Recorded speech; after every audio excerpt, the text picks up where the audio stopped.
Olá, muito boa noite. O N-Blogs está no ar. E hoje vamos falar de um assunto que enche a nossa cabeça de dúvidas. Qual é a melhor forma de adquirir a casa própria? Segundo a Caixa Econômica Federal, o número de financiamentos em 2010 aumentou mais de 50%. E para este ano, a previsão é de que também aumentem as ofertas de crédito. O sorriso largo de Arnaldo entrega. A felicidade sem tamanho é pela compra da primeira casa própria. Aos 28 anos, o bancário juntou todas as economias que tinha, somou com as da noiva e agora reforma o imóvel para mudar logo. Não caiu a ficha ainda, né? Talvez no dia que eu for dormir aqui a primeira noite, aí sim, né? Assim como o Arnaldo, mais de 1 milhão de pessoas foram beneficiadas em 2010 com financiamentos imobiliários da Caixa Econômica Federal. E para este ano está prevista ainda a entrega de mais de 400 mil imóveis de contratos assinados no ano passado. Números que indicam que 2011 pode ser mais um bom ano para a construção civil e para quem quer realizar o sonho da casa própria. A projeção é da Caixa, que divulgou hoje o balanço do ano passado. Só no setor da habitação foram liberados quase 80 bilhões de reais em financiamentos, 57% a mais que em 2009. Quase metade disso foi para o programa Minha Casa Minha Vida de moradias populares, um ritmo de crescimento que a instituição quer manter este ano. Nós temos a expectativa de crescer a nossa carteira de crédito da ordem de 30% para 2011. Bom, e para entender melhor como funciona o consórcio e quais são os diferentes tipos de financiamento imobiliário, eu recebo hoje o Flávio Prando, que é vice-presidente de habitação do Secov de São Paulo, e também está com a gente a blogueira do Portal R7, nossa convidada de hoje, a Rosana Herman. Muito obrigada, sejam bem-vindos, boa noite para os dois. Boa noite. Boa noite. Eu vim fazer perguntas, não entendo nada do assunto, eu vim só perguntar, tá bom? Tá ótimo, vai tirar um monte de dúvida de quem está em casa, eu tenho certeza. Eu acho que sim, que eu não sei nada, eu vou representar alguém, certamente. Tá certo. Eu queria começar perguntando para o Flávio o seguinte, a gente viu aí na matéria a questão dos financiamentos. Mas, bom, também tem a opção do consórcio, né? Quais são as diferenças básicas entre esses dois tipos de pagamento, né, para comprar um imóvel?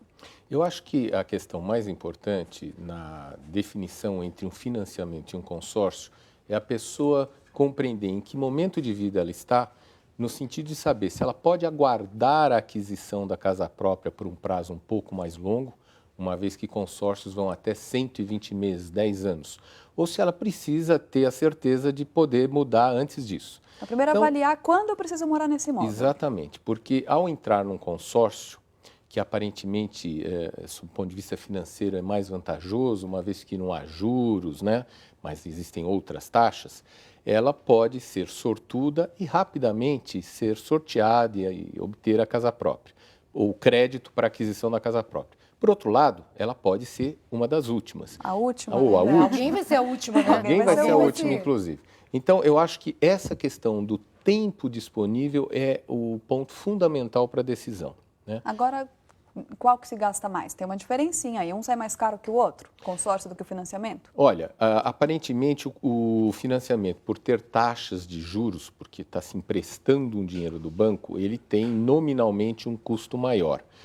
Mas quando a gente também observa o fato de que você passa a usufruir do imóvel, em média, antes do que o consórcio, você também está deixando de pagar aluguel. Então, nessa hora, né? pode ser vantajoso, né? Por isso que eu digo, é a situação de cada família que vai, de fato, determinar a melhor escolha. Não é tanto uma questão financeira. Se a gente sabe que acaba demorando, em qualquer uma das situações tem que esperar, não seria o caso, digamos assim, dos pais, quando os filhos são adolescentes, já começam a pensar em entrar num consórcio para ajudar os filhos a comprarem um imóvel um dia? Porque uma família pode ajudar se pensar adiante. Fala, bom, a gente tem filhos, vamos comprar um imóvel para poder vender, ajudar um, ou dividir. Quer dizer, seria um investimento interessante para os pais fazerem. É verdade, até um jeito de guardar dinheiro, né? Não tenha dúvida, Rosana, é uma excelente ideia. Da mesma forma que hoje os pais procuram, desde cedo, criar previdência privada para os filhos.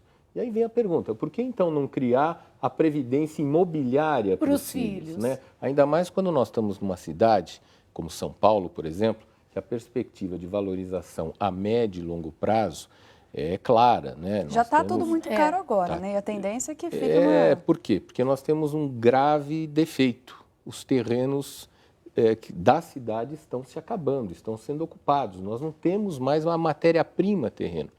E para conseguir gerar esta matéria-prima terreno, nós temos que demolir coisas existentes Então você paga caro para demolir, paga caro pelo terreno para daí construir, reconstruir. Quando tem pouco espaço, fica tudo mais caro, Fica tudo mais caro. Tá certo. Bom, a casa própria que a gente está falando aqui, um carro zero, uma aposentadoria digna, bom, né? Pois é, boa parte dos brasileiros vive em busca desses objetivos. Mas como alimentar tantos sonhos, tantas necessidades, se o salário parece sempre menor que as dívidas do dia a dia, hein?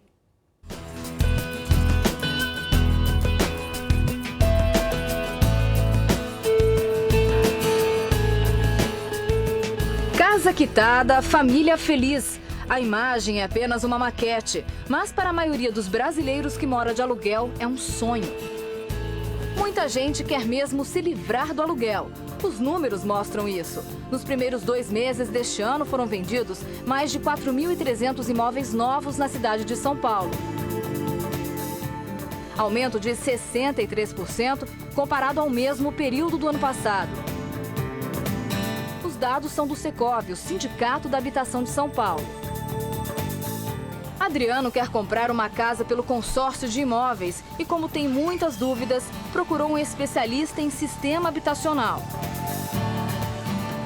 Nós temos aí a possibilidade no consórcio de pagamento de taxas de administração, enquanto que nos financiamentos habitacionais nós vamos pagar taxa de juros e ainda, em algumas situações, inclusive taxa de administração.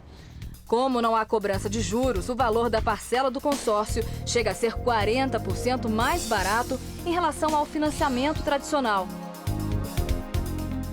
Este especialista diz que é um bom negócio para quem não tem pressa. Tem que ter em mente que ele pode ser tanto o primeiro quanto o último a ser sorteado.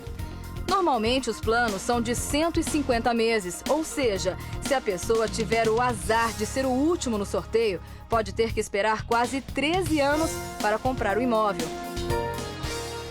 Para quem prefere algo mais imediato, os especialistas indicam o financiamento, novos ou usados, na planta ou ainda em construção. O mercado oferece inúmeras opções para todos os bolsos e gostos. O financiamento da casa própria pode ser feito de 2 formas. Com a construtora em um prazo que normalmente não passa de 10 anos ou pelo banco, que hoje responde a 80% do financiamento imobiliário no país. Neste caso, o prazo para pagar a dívida é maior, pode chegar a 30 anos, dependendo da linha de crédito.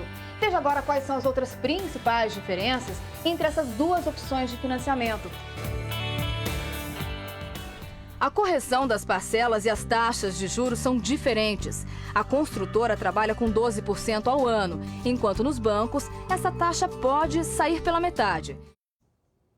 Essa é uma boa questão, né? A gente sempre vê anúncio de imóveis à venda lá, direto com a construtora, direto com a construtora. É uma grande vantagem mesmo, se eu puder pagar direto com a construtora, em vez de repente, pegar um financiamento bancário, Flávio? Não, eu não vejo assim. Eu recomendo que se pegue um financiamento bancário por 2 simples razões.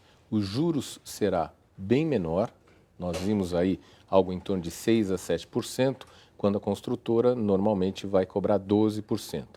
E segundo, o prazo que os bancos hoje trabalham chegam a 30 anos. Meu Deus. E a construtora, no máximo, vai chegar a 120 meses, 10 anos, né? O que impõe uma prestação bem mais elevada. É só para quem tem pressa de pagar, É só para quem tem pressa ou que não quer, imagina que a burocracia do banco seja muito grande. Pronto, a minha palavra. Meu favor, burocracia. Gente, eu sou tão ruim de documento, eu sou aquela pessoa, eu tenho que tirar documentos, reconhecer firma, eu choro, porque eu não sou capaz, eu não sei. Como é que é enfrentar aquele monte de documentos? Você vai financiar alguma coisa, você sabe... É 1 quilo, né? Tem que fazer num carrinho, arrastando um carrinho, aquele monte de papel. Não é só comprovar renda, é muita coisa que tem que fazer, né? E depois tem a outra parte que custa caríssimo, que é a escritura. Meu Deus do céu, você já passou uma escritura na sua vida? Sim, é uma fortuna. No cartório? É uma fortuna. É uma fortuna, é uma pequena fortuna. Tem que estar previsto em orçamento. Porque você vai no cartório, você vai passar um imóvel, sei lá, 5 do 8, 10 mil reais, é uma loucura. No mínimo, a gente costuma sugerir que se faça uma previsão da ordem de 4% do valor da aquisição para a escritura. Então, se nós estamos falando, porque existem as taxas, os emolumentos do cartório estabelecidos por lei, que você é obrigado a pagar. Mas é caro. Então, é muito caro. 4% de um imóvel é papel. Pois é. Né? Aí então, eu acho que história, a sociedade deveria fazer um trabalho no sentido de tentar identificar a razão desse valor e lutar para que ele seja, de fato, reduzido. Porque não faz o menor sentido, não faz sentido se pagar 4% no valor de imóvel para tê-lo em documento, em papel, é muito caro. Então, quer dizer, os documentos, para você juntar tudo, comprovar a renda, você tem que mobilizar a família. Então, mobilizar a família, mobilizar a conta corrente, né? E prever verdade. gastos maiores do que aqueles que você tinha planejado antes. Em São Paulo, as vendas de imóveis tiveram queda neste começo de ano. Segundo dados divulgados pelo Secov, as vendas de imóveis residenciais novos na cidade de São Paulo iniciaram 2011 com um forte recuo, de 45% em janeiro, comparado com o mesmo mês do ano passado.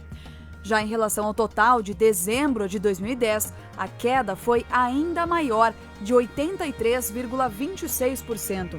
A velocidade das vendas, medida pela relação de venda sobre oferta, também desacelerou. Ficou em 6,7% no início do ano, contra 29,2% em dezembro de 2010. Em janeiro de 2011, a região metropolitana registrou queda de 32,5% no número de imóveis comercializados.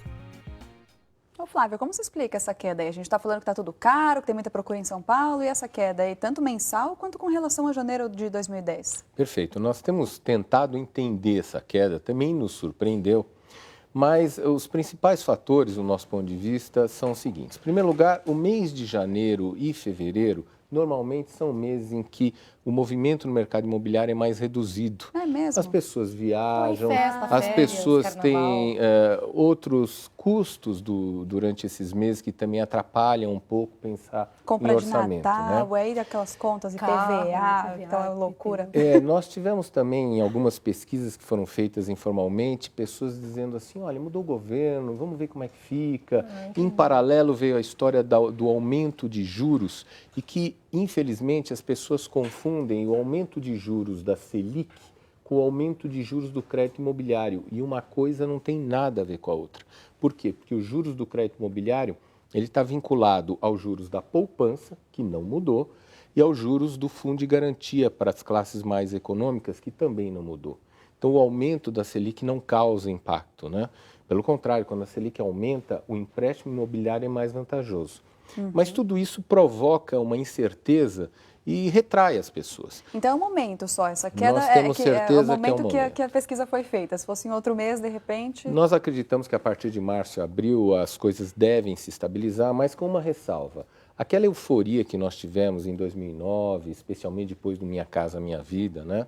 E também em 2010, nós entendemos que agora ela vai, de fato, ficar um pouquinho mais calma, mais sossegada. Né? Foi, de repente, um monte de gente que estava há tempos tentando comprar, daí quando houve a facilitação de crédito, todo mundo foi lá no Oba-Oba, comprou e agora vai dar uma acalmada. Será que é isso? Exatamente. Deixa eu fazer uma pergunta de leiga aqui. A gente vê tanto prédio de 4, 5 dormitórios com suíte e tal, se a gente pensa assim, mas tem tanta gente rica assim, espalhada por aí, parece que... É verdade. Parece que eles constroem uma boa muitos pergunta. prédios assim, de 4, 5 dormitórios. Você fala, mas tem mercado para tudo isso? Eu fico um pouco assustada, porque a proporção parece que tem muito mais desse tipo de prédio assim, grande, chique, do que imóvel mais em conta, assim, casinhas de 2 dormitórios. Não vejo casinhas, ninguém faz casinhas. Não, olha, por 2 razões. Em primeiro lugar, esses imóveis chamam mais a atenção da gente, por ter valores então altos. a gente vê mais. A gente também tem que entender que o crescimento econômico do país não foi só para a classe C. É verdade. Né? A classe B e a classe A também teve aí uma musculatura financeira melhor. Era isso que eu ia perguntar, o aquecimento da economia, aumento mundo, né? de trabalhadores com carteira assinada, aumento de emprego formal, aumento da renda do trabalhador, alavanca tudo isso aí também, Alavanca né? tudo isso daí. Agora, o mais importante é que, infelizmente, São Paulo, pelo custo dos terrenos, não está permitindo que o setor construa para a classe média e média baixa. Então, a alternativa para pagar aquele custo de terreno e da demolição daquilo que está em cima do terreno não compensa. Só se justifica se você levar produtos mais caros. De luxo. Para poder diluir esse custo. A gente vê até com o aluguel, né? O aluguel, para quem é assalariado da classe C, na proporção, custa muito mais do que ele ganha por mês do que um aluguel de um imóvel mais luxuoso. É muito caro, né? Para a construtora é mais vantajoso vender lá as unidades num preço muito mais caro cada uma do que, de repente, um imóvel pequeno, né, de 1, 2 dormitórios. Não é nem uma questão de vantagem, é uma questão de viabilidade. Compensa o que ela pagou no terreno. Exatamente. E na construção toda, infelizmente, o zoneamento da cidade de São Paulo, a maneira com que está sendo tratado está elitizando a cidade, isto é, Que colocando coisa. as pessoas de classe média baixa cada dia mais longe do centro urbano. E isso é terrível, porque envolve ter que aumentar a Transporte, infraestrutura, a mobilidade urbana fica extremamente longe do prejudicada, trabalho, né? E quando nós deveríamos inverter essa equação. Na realidade, nós temos que trazer as pessoas para o centro da cidade. E aí sim, o centro, que é extremamente bem servido de infraestrutura urbana, né? Nós sabemos quantas estações de metrô tem, enfim, tem de tudo no centro. Além de ser maravilhoso, é a história da cidade que está ali, né? Quem sabe até teria menos trânsito, né? O pessoal faz mais coisa a Não pé. tenha dúvida, com até porque o certeza. centro é plano. Com certeza. Rosana, mudando um pouquinho de assunto, me fala do seu blog agora. O que tem de novidade aí para quem acessar? Então, meu blog é o Querido Leitor, ele fica no r7.com/Rosana, muito fácil de achar. Tem muitos blogs no R7, todos ótimos, você pode escolher. E eu vou destacar um meu. Tem um vídeo que eu coloquei hoje no meu blog, que foi o Luiz Pimentel que passou o link. Você sabe que na internet tudo é colaborativo, né? Uma pessoa colabora com a outra. E tem um vídeo muito bonito, baseado numa história real. A gente está falando aqui de não ter terreno, de um vilarejo na Tailândia, onde os meninos não tinham espaço para jogar futebol, porque essa vila, ela é inteira flutuante, é uma vila flutuante, não tem chão. Não tem 1 centímetro quadrado de terra, não tinha onde jogar futebol. E os meninos se uniram e construíram um campinho de futebol flutuante. Com palafita. Para poder jogar, com madeira, assim, para poder jogar. É muito lindo de você assistir o esforço dos meninos para poder jogar futebol e o que aconteceu com eles depois. Então tem o vídeo, tem toda a história, é uma coisa muito bonita, até você imaginar o que é viver num lugar que sem chão. Né? Uma Com vila, certeza. numa ilha no sul da Tailândia, e eles conseguiram jogar bola lá, e a bola caía no mar, evidentemente, tinha que mergulhar, voltar com a bola, jogar tudo molhado. Não, tanto esforço pelo futebol, até podia ser no Brasil essa história, né, Rosana? Mas é uma história muito que é bonita, uma mera então você vai coincidência. encontrar no blog um vídeo que eu tenho certeza que você vai gostar, vai ver e vai passar para os amigos, porque a internet é exatamente feita para isso, para a gente absorver coisas e compartilhar com os outros. Então vai lá no blog, r7.com/Rosana. Com certeza vale a pena assistir. Obrigada, Rosana. Voltando a falar aqui sobre moradia, bom, nem financiamento, nem consórcio. Tem gente que prefere pesquisar o mercado atrás de imóveis usados, aí comprar à vista e depois investir na reforma. Nem financiamento, nem consórcio. A fachada é de um prédio de 1947, mas por dentro tudo foi reformado. A reforma foi desde tubulação de encanamento, esgoto, elétrica, e acabamento, desde do alicerce até o acabamento. A gente modernizou ele no sentido de colocou aquecimento a gás, ar-condicionado. Então, todas as coisas de um apartamento novo, a gente tem nesse com todo o espaço que ele pode, né, proporcionar.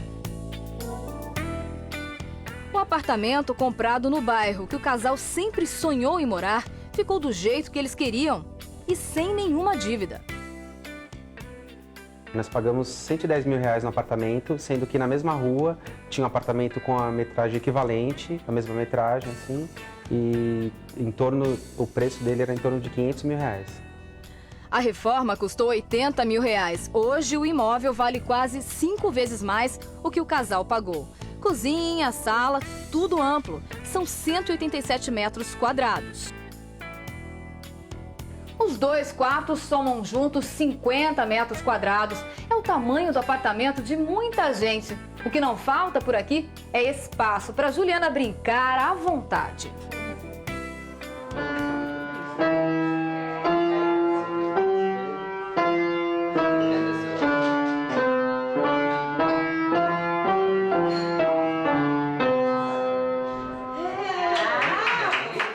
É um espaço ótimo para ela, né? Pode brincar, no verão, montar piscina, trazer as amigas, sessão de cinema, todo mundo dormir, o quarto dela comporta.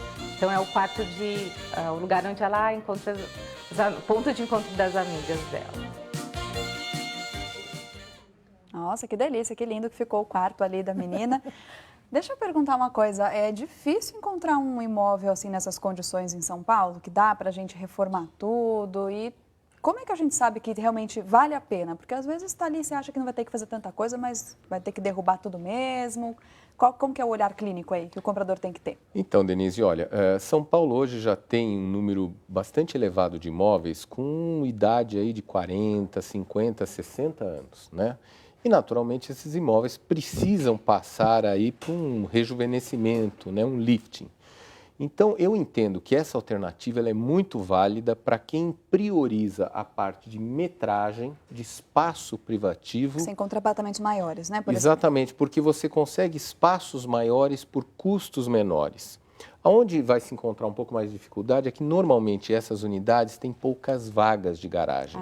São dois problemas. Tem pouca garagem, o conduíte é estreitinho, no tempo que não tinha que passar mão de cabo, TV a cabo, internet. Mas aí você acaba tendo que reformar isso aí também, envolve uma reforma. Conduíte, Envolve uma trocando reforma. encanamento, às vezes, também, né? Encanamento muito antigo. Cobre. Mas a nossa recomendação é o seguinte, quem for partir para essa escolha, ela avalia a unidade no sentido de ver o que tem que ser feito ali para adequar a família dela. Mas é muito importante que ela converse com o síndico do prédio para entender o que o prédio precisa ser rejuvenescido, porque ali pode ter um custo muito grande que a gente só vai descobrir depois que recebe o boleto do condomínio com as despesas extraordinárias, né? Então, certeza. Quem for partir para essa escolha, realmente pesquise o apartamento e o prédio. A gente estava falando, Flávio, de valorização do mercado imobiliário em São Paulo, né? Nos últimos anos, tudo teve uma alta de preços maluca. Para os próximos meses, próximos anos, o que a gente pode falar, então, para quem está nos assistindo? Vai continuar subindo muito o preço? Como é que vai ficar?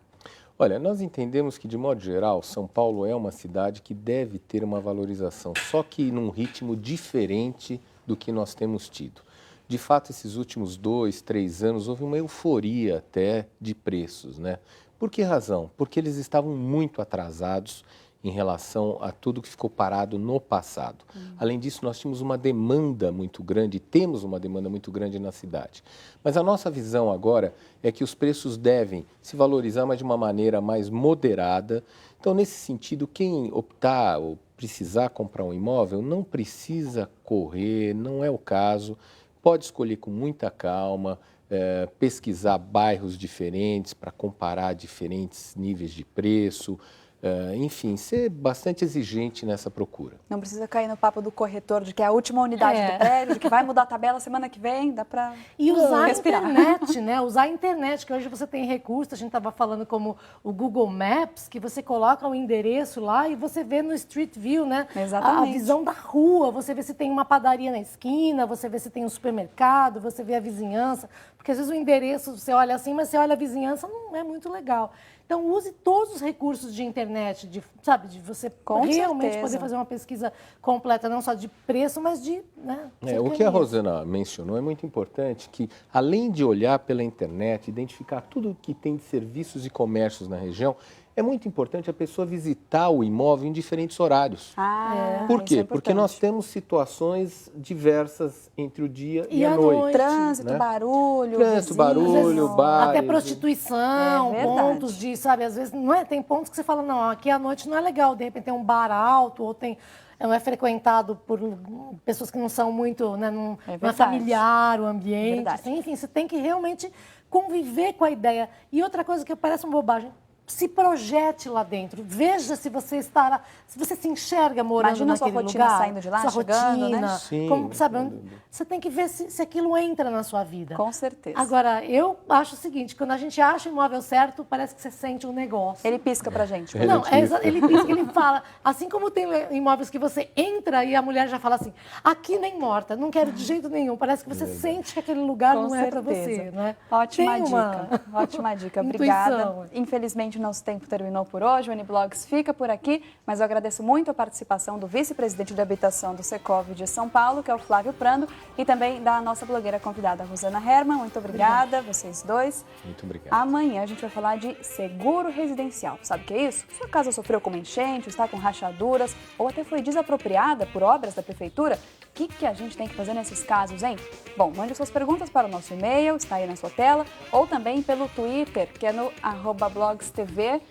Antes da gente encerrar, só um minuto, um chamado aqui urgente. Vou para a redação da Record News, porque o Edu Ribeiro tem alguma novidade. É isso, Edu? É isso, Denise. O Supremo Tribunal Federal encerrou há pouco a sua sessão que discutia a questão da ficha limpa, o projeto de lei, a lei da ficha limpa, valeria ou não para as eleições do ano passado. Então, por maioria, 6-5, o Supremo Tribunal Federal derrubou a validade da lei da ficha limpa para as eleições do ano passado. Com isso, pelo menos 4 novos senadores devem tomar posse no Congresso Nacional. Há também uma discussão em torno de uma vaga na Câmara dos Deputados, assunto que a gente confere em detalhes daqui a pouco, às 10 da noite, no Record News Brasil. Lembrando que o que mudou o rumo das discussões no Supremo Tribunal Federal foi a estreia de Luiz Fux como ministro do STF. Ele é o 11º ministro, a situação estava empatada e ele desempatou contra a validade da lei, argumentando que a lei feriu o processo eleitoral no meio do acontecimento e também nenhuma legislação, nenhuma lei pode retroagir para punir. Portanto, alegou a inconstitucionalidade da lei. A gente vai entender melhor e a repercussão disso do Congresso Nacional, Denise, daqui a pouquinho às 10 da noite no Record News Brasil. É com você. Tá certo, Eduardo. Obrigada pela informação aí de última hora. Agora sim, eu me despeço. Então a gente continua falando sobre mercado imobiliário e moradia amanhã aqui no N-Blogs. Muito obrigada pela sua companhia. Tchau, tchau.